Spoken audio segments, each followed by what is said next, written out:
আসসালামু আলাইকুম।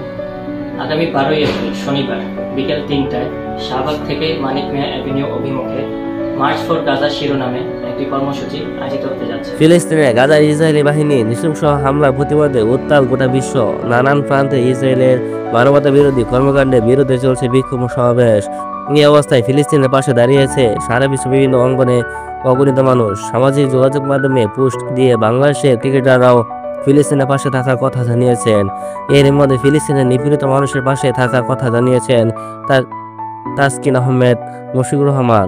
নৃশংস এই হত্যাযজ্ঞের প্রতিবাদে রোববার 7 এপ্রিল বিশ্বজুড়ে নো ওয়ার্ক নো স্কুল কর্মসূচি পালিত হচ্ছে। বাংলাদেশের কর্মসূচির অংশ হিসাবে বিভিন্ন স্থানে বিক্ষোভ মিছিল হয়েছে। এরই মাঝে আগামী 12 এপ্রিল মার্চ ফর গাজা নামে আরেকটি কর্মসূচি ঘোষণা দেওয়া হয়েছে। সোমবার 7 এপ্রিল নিজের ভেরিফাইড ফেসবুক পেজে ভিডিও বার্তায় এই কর্মসূচির প্রসঙ্গে জানিয়েছেন জাতীয় দলের সাবেক ক্রিকেটার মাহমুদুল্লাহ রিয়াদ। এই মিছিলে সবাইকে সমবেত হওয়ার আহ্বান জানিয়েছেন মিস্টার সাইলেন্ট কিলার। ভিডিও বার্তায় রিয়াদ বলেন, আগামী শনিবার 12 এপ্রিল বিকেল 3টায় শাহবাগ থেকে মানিক মিয়া অ্যাভিনিউ অভিমুখে মার্চ ফর গাজা শিরোনামে একটি কর্মসূচি আয়োজিত হতে যাচ্ছে।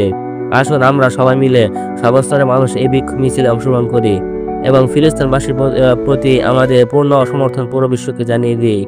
এর আগে রোববার 6 এপ্রিল আল্লাহ একাধিক গুণবাচক নাম সামনে এনে ফিলিস্তিনের জন্য প্রার্থনা করেছেন মাহমুদুল্লাহ রিয়াদ।